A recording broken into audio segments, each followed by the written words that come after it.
sommaire de notre émission, en première partie, nous vous invitons à la découverte de l'art contemporain africain. Ensuite, découvrons l'art arabesque avec Michel Najar. Et pour terminer, Saka Saka Pili Pili nous invite à passer à table.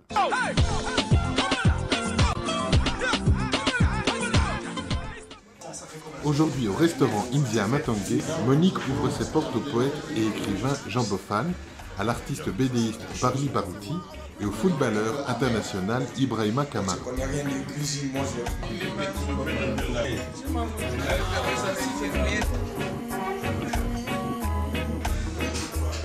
Au menu, fofo, pondu, chikwang ou encore patate douce, des plats différents mais préparés avec un seul aliment, le manioc. Bienvenue dans cette nouvelle émission de Saka Saka Pili Pili. Aujourd'hui, on va parler d'un produit typique, le manioc. Est-ce que tu peux nous en dire un peu plus sur ce produit, comment il se présente, comment on peut le préparer? Oui, bien sûr. Bon, la racine de manioc, la voilà. Ça, c'est la racine, c'est ce qui est dans la terre.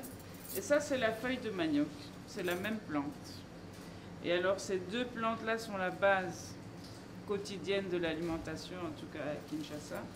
Et c'est de ça qu'on va en parler. On peut arriver à en faire du manioc comme ça, on peut faire du manioc à la vapeur comme ça. Et ces feuilles ici sont transformables à souhait. Quand on voit la présentation, comment on peut savoir que le produit qu'on achète est bon? Est-ce qu'au niveau de la présentation, il y a quelque chose de typique à regarder? Bon, il doit être ferme. Il ne doit pas avoir de plaies gluantes, hein. Il doit être bien ferme, comme ça, et c'est sûr que qu'il est bien frais et tout à fait agréable à manger. Alors, ce que je te propose, c'est qu'on peut passer à table pour en parler un peu plus avec nos invités. D'accord, avec plaisir.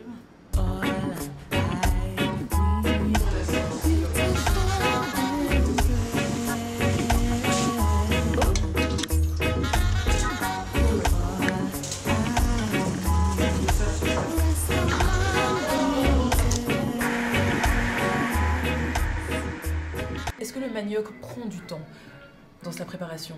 Pour la racine, avant de la consommer, il faut la faire tremper parce qu'elle contient un peu de cyanure, donc elle doit tremper dans l'eau fraîche assez longtemps pour en sortir tout le cyanure avant de le cuisiner. Et les feuilles de manioc, avant de les cuisiner, il y a aussi tout un processus. Vous avez la feuille sur une tige, il faut enlever les feuilles des tiges, il faut blanchir les feuilles, ensuite il faut les piler ou bien les mixer ou les casser à la main. Et puis c'est une feuille qui est très dure, hein, qui est très longue à cuire et à s'attendrir. Donc il ne faut pas compter de faire un pondu en 1 heure. Hein. Si ce n'est pas possible, il ne sera pas bon. Puisqu'on parle de feuilles de manioc, moi je vais penser au pondu à limbondo. Ça veut dire c'est notre manière de cuisiner les pondus. Moi je trouve ça l'Équateur, mais chez nous surtout, nous le faisons, ça s'appelle l'ifrototo. Ah oui, l'ifrototo, en tout cas chez les topoké et les lokélé, et c'est servi avec ce qu'on appelle les litouma.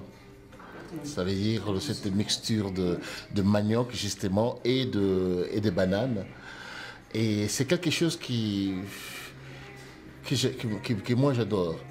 Donc pour nous les sportifs, on va garder notre ligne. Donc le manioc c'est un truc, c'est un peu lourd, c'est lourd. Pas quelque chose qui est lourd à digérer.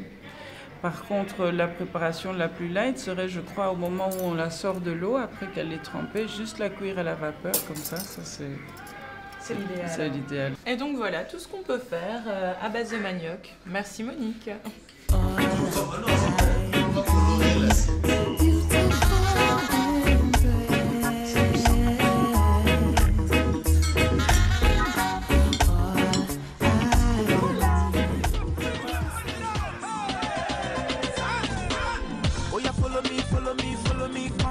Come and see my wifey, a beautiful baby, say when she looking so simple, original woman, na African baby, she do fine, chai, all my love man is so good, baby na tomato juicy, she do simple, she do humble, what I know I'm a man, Adama, you be my choice,